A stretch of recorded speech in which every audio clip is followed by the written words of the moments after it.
Welcome back to Bombshell Book Club. My name is Haley, and for today's episode, we are going to discuss Your Beauty Mark by Dita Von Teese. I can't even begin to explain to you how influential this book has been on me. I read it quite a few months ago, and every inch of this book, it's a thick, big book, you can see it here behind me, just completely blew my mind and answered all my prayers all at once.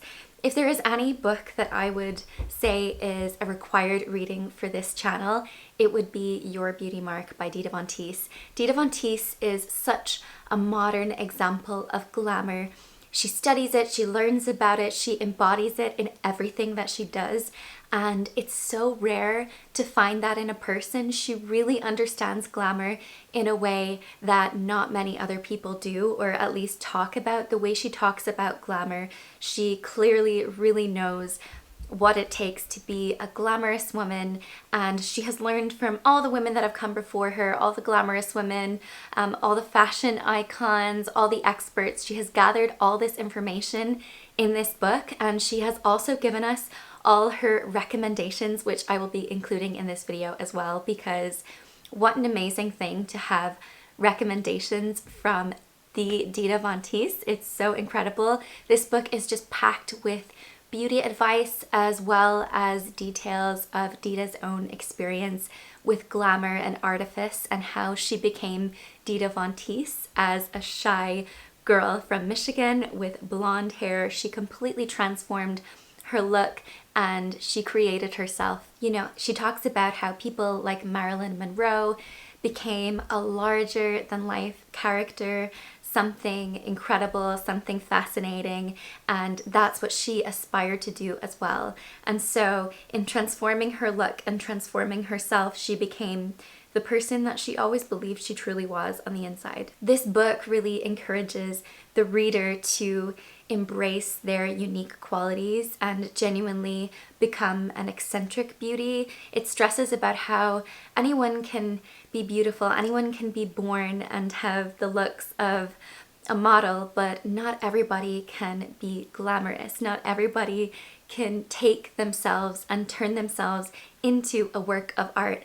And that is something that has always fascinated and motivated Dita. When she was younger, when she was a teenager and a little girl, she didn't feel particularly beautiful or special. She didn't feel like she stood out at all, and she had the inner yearning to stand out. And so she let herself go on that journey of self-discovery. And in this book, we learn about that journey as well as all the amazing nuggets of information and recommendations that she gives us. So I'm just going to talk about my favorite little nuggets of the book, and of course I would highly recommend this book. And if any of you have read this book, please let me know in the comments below what you thought, because genuinely this book has changed my life. The one fascinating thing about Dita Von Teese is that she is all DIY. As rich and famous as she is now, she still does her own hair, her own makeup. She still dyes her hair herself with a blue-black box dye from a regular drugstore that costs just $10. She doesn't do anything fancy. She has just learned her own look and her technique and honed it over the years, and she really stresses how important this is to create a glamour look of your own. Learn how to do the winged liner or the red lip or whatever entices you. Be able to do your eyelashes, your eyebrows, take care of your skin. All of these things that are going to contribute to your overall look. It's very important that you do these things yourself, because this way you can really learn about yourself and your likes and dislikes and what looks good and bad on you. And over the years, you will be able to create a look that is entirely your own and not influenced by what other people think or their opinions of what would look good on you. Dita has faced this a lot in her career, where she's gone on a magazine shoot and somebody wants to do a nude lip on her, and she absolutely refuses because she is a red lip girl and she will not compromise that. She doesn't like wearing a nude lip, and even if a makeup artist thinks that a nude lip would look good on her, she just flat out refuses. She won't compromise on her look. And that's also something that Sophia Loren talks about in her book Women in Beauty, which I discussed in last week's episode. She talks about how makeup artists tried to influence her look, and sometimes she would feel uncomfortable because they would put their ideas of what made her beautiful on her face, which were not necessarily what made her feel beautiful. And so it's really important to focus on genuinely what makes you feel beautiful, not what other people think, not what's in fashion or trendy at the time, but really take the time to focus in on what makes you look your best, because you're the only one who can truly know that. So Dita Von Teese was teased a lot about her look because it was so eccentric, but she embraces that. She loves being an eccentric. She loves being unique and expressing herself through her look. And she says only mediocrity is safe from ridicule. So dare to be different. Dita also shares that a lot of people really don't understand, and they think that this glamorous look is just fake. It's not real. It's not who she genuinely is. But she insists that this look and everything she has created is just a reflection of who she really is. If she didn't have this look, if she didn't have her red lips and her black hair, if she didn't dye her hair from blonde to black, for instance, she wouldn't feel like her true self, because what she has created in her look is her genuine true self. And when she talks about her beauty routine, she adds some really fun little elements in there with her recommendations. For example, she gives us a playlist, which she says she listens to when she gets ready. It's a sort of glamour playlist to get her in the beauty mindset while she's getting all dolled up. And I'll put that playlist on screen. It's also on Spotify. If you just look up Your Beauty Mark, you can find the playlist and save it.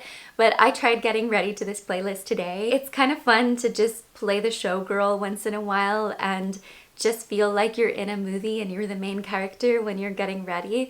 Rather than listening to a podcast or something, just pretend you're in a movie and just get lost in the moment. And also she says it really helps her when she gets to know this playlist when it's coming towards the end, to keep time so she knows how much time she's taken. And when it comes to the end of the playlist, she kind of hurries up a little bit because she wants to be glamorous, but she doesn't want to be late. So it's a functional playlist as well as just a fun, playful thing that she does. It's really interesting to get a little glimpse into what it's like getting ready as Dita Von Teese. One of my favorite chapters in this book is her chapter on perfume. If you don't know, I am obsessed with perfume. Perfume is my passion. Out of all of the elements of beauty, I think perfume is one of the most powerful and mysterious and unrepresented parts of a beauty routine that should be talked about more, because there's so much we don't understand about perfume. It's so strange. It makes us feel things. It makes us remember things really intensely. And it's just such an enjoyable experience to smell good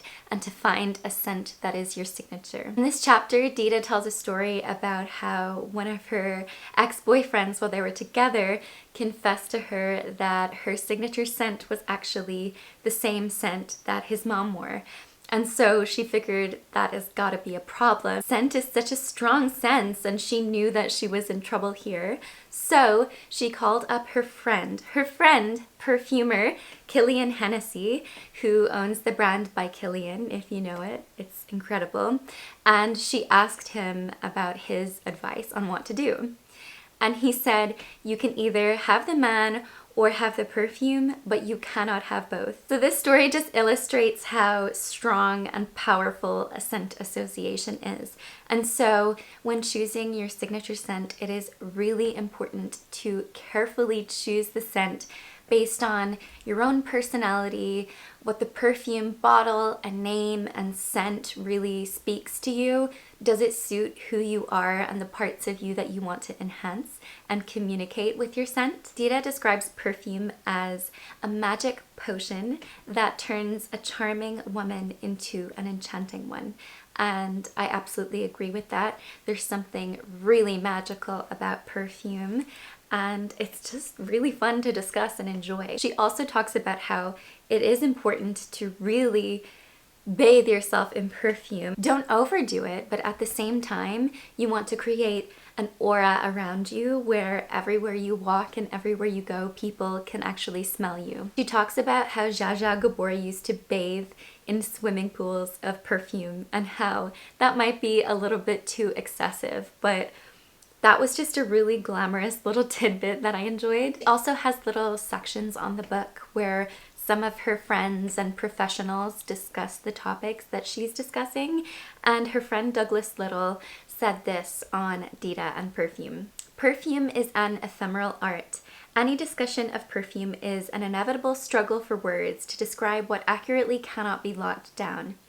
Dita is a creature like that. When people see her perform or in private, you can see them grapple for words to adequately describe her. She conjures the ephemeral. Dita is the very face of the fantasy that is perfume. Dita talks about how choosing your signature scent is among the most important steps in creating your very own beauty mark. She even mentions Serge Lutens, Tom Ford, and Frederic Malle as perfumers who are really dedicated to the craft and art of perfumery. So if you're looking for some brands to check out, those three she would highly recommend. Personally, I don't really like Tom Ford fragrances, but I totally understand what she's saying with Frederic Malle and Serge Lutens.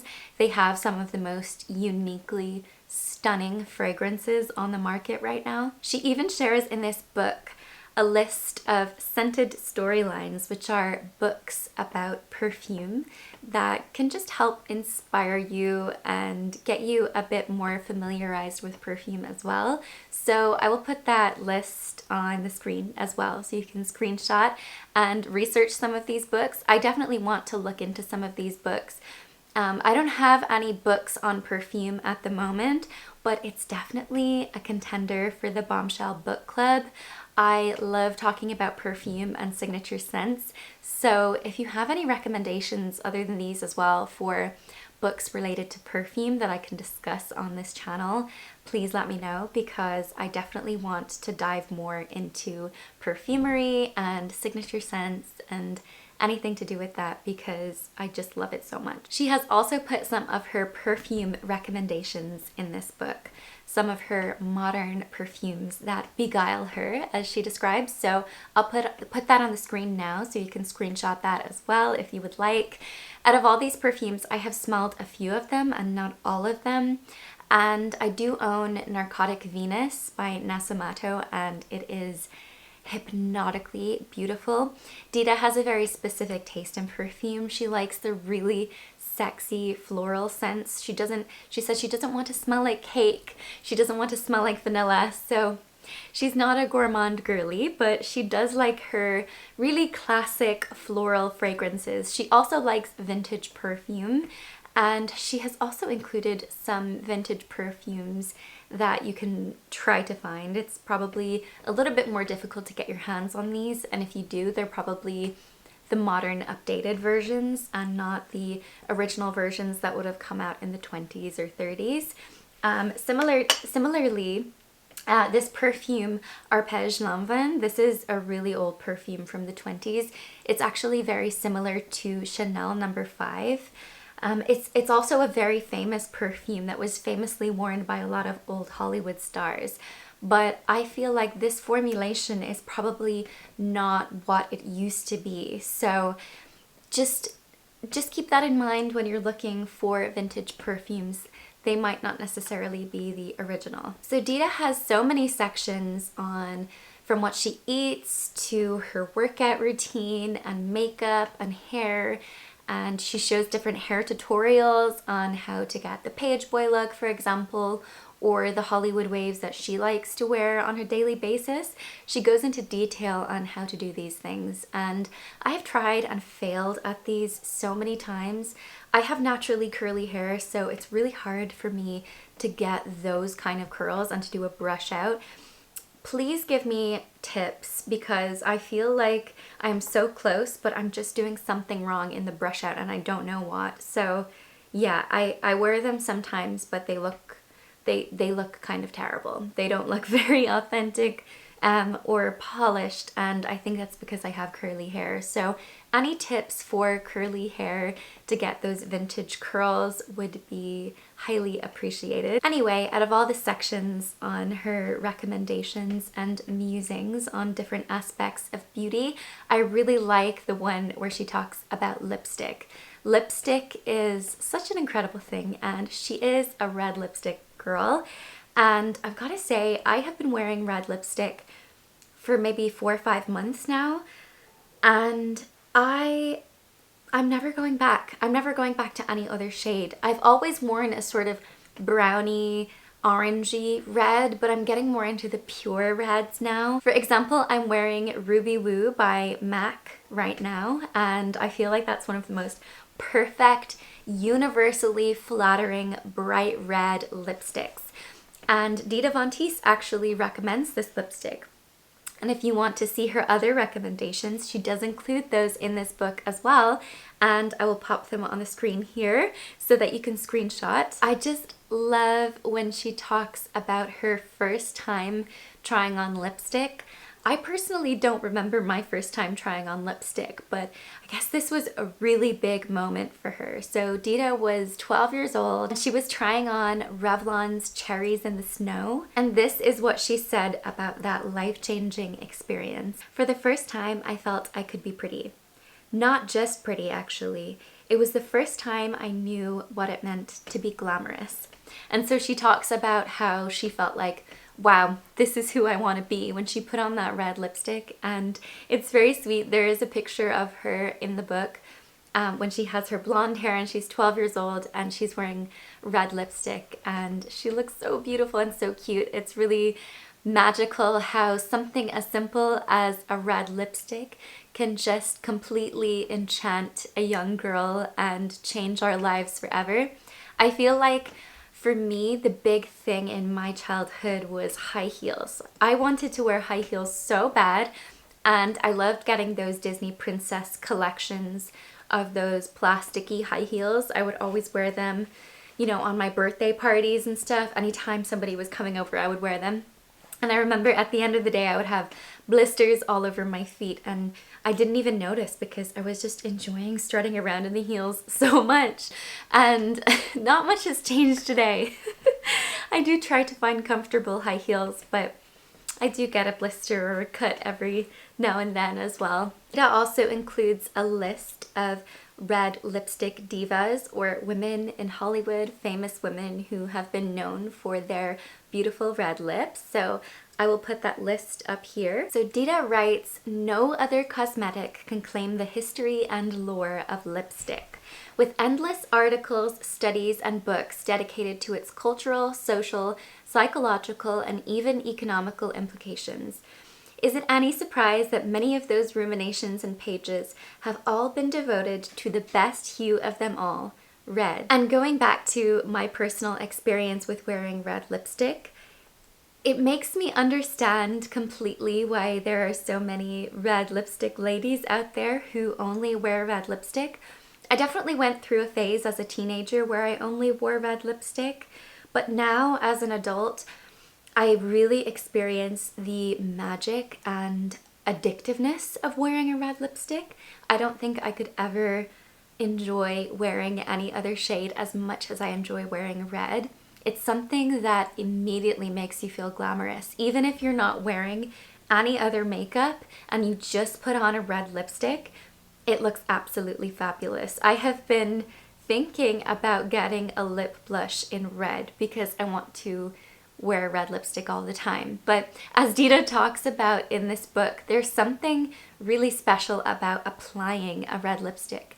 So when she talks about things like kissing and stuff, it's nice to wear a red lip stain that doesn't transfer, but there's just something magical about the lipstick itself, the product, and how you can kiss and it will make a beautiful imprint on things. And there's just something that's just the ultimate symbol of a feminine femme fatale when the lipstick print is red. Whenever I write cards to my husband, I like to kiss it with my red lips, and I think it adds a really cool, beautiful element to the card. Dita talks about how when she was in a restaurant and she left her lipstick kiss mark on a napkin, a waiter ran out and asked her to sign the kiss mark, sign the napkin with the kiss mark on it, and she said, "That is my signature." And that's very true. That is kind of a red lipstick lady's signature, right? Lipstick takes commitment. It is not for the lackadaisical. From supper to sex and everything in between, it takes an intuitive consciousness to maintain a flawless kisser. You cannot have too many cocktails and simply forget about your lipstick. Wearing lipsticks is much like donning corsetry. It involves decorum, restrictions, limitations, and without either, I'm naked. Like lingerie for the lips, lipstick is filled with suggestion, desire. It provides the mark of the femme fatale. And she even includes, like she does in all the sections, pictures of her process of applying red lipstick and suggestions of how to keep it neat and apply it in a proper way that it will last throughout the day. But as she also mentions, you've got to keep an eye on it. You've got to keep reapplying throughout the day, and it can get pretty messy. So it takes a lot of commitment to wear a red lipstick because it does get absolutely everywhere. So those were just some interesting things that I've learned and picked up from Your Beauty Mark by Dita Von Teese. But it is one of those books that I feel like I will continuously go back to for inspiration. She includes little stories about old Hollywood stars. She talks about being blonde, for example, and how Jean Harlow was the original platinum blonde, and that's where the term platinum blonde came from. And she started an obsession with platinum blonde hair. And so she does know her history of beauty and all the things that came before her. She talks about Max Factor and the history there. She talks about Elizabeth Arden. She talks about so many people, Marilyn Monroe, as I said. She talks about all of her influences and people that have influenced beauty in general. She also talks about people like Marlene Dietrich, who heavily influenced beauty. She talks about Elizabeth Taylor and her hair. She has so many influences in this book and so many nuggets of wisdom from professionals and stars and just beauty experts in all areas of beauty. And her goal with this book, as I said, is to really encourage women to embrace their own beauty, enjoy and enhance their own beauty. The whole message behind the book is that okay, so any person can be naturally beautiful, born beautiful, and not even try, but there's something so special, so magical about someone who creates something of themselves.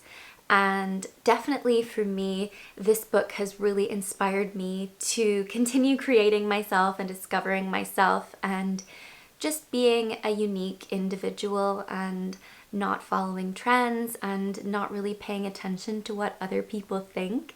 For example, I used to wear fake tan, and it was something that I never felt comfortable in, but I'm from Ireland, and so a lot of women feel like they have to wear fake tan because we're all so pale. And so it's part of the beauty standard here to wear fake tan, and especially if your legs are out, if your arms are out, if you're in an outfit like that and you're pale, it's like people will say things to you. People will say, wow, like, why are you not wearing tan? Like, you're a ghost, you're as white as a ghost. And that used to bother me a little bit because I did want to feel comfortable in my own skin color. I had a feeling that it would look a little bit better on me. Just recently, I started to embrace my paleness and I have been enjoying it. I feel like it's more me. And that might change in the future as I continue to discover things about who I am and what I want to be. But I just know that wearing fake tan is not for me. And so I made that decision despite what other people think. So that's just one example of going against the grain a little bit and for your own sake, putting yourself first when it comes to your beauty and not letting other people influence you, because you can really make something great of yourself like Dita Von Teese if you commit to this. It just goes to show that glamour is a worthy pursuit. It's something that's enchanting, incredible, seductive, mysterious, and it has so much knowledge and history behind it. And Dita Von Teese is someone who recognizes that, and she spreads it everywhere she goes. People are so inspired by her, so enamored by her beauty.